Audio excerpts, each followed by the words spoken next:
Kelk sėdmenis. 19 kortelė.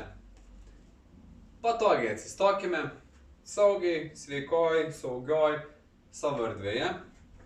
Atliksime pečių mentės suvedimą. Rankas įskėdame plačiai į viršų. Rankas sulaužiame nedalnais vienas į kitą, o iš išorės.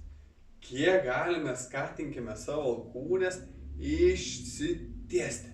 Jeigu jaučiate tempimą per alkūnės, viskas gerai, šiandieną mūsų dilbiai truputį daugiau įsitempia ir sutrumpėja. Labai aktyviai šiandien dirbantis. Nieko tokio, laviname judesį pagal savo galimybės.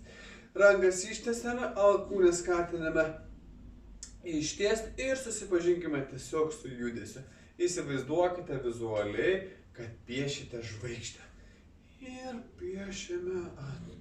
piešiame pagal savo vaizduotę, pagal savo galimybę žvaigždę.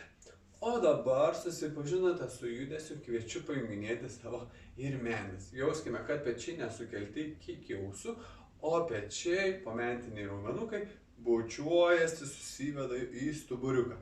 Jaučiame, kad kūnas neįsiriečia, o stabiliai vienoje linijoje.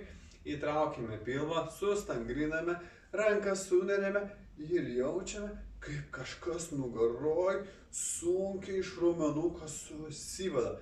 Ir taip atliekame vizualinį žvaigždės piešimą į vieną pusę, į kitą pusę, į vieną pusę ir į kitą pusę. Kelk sėdmenis.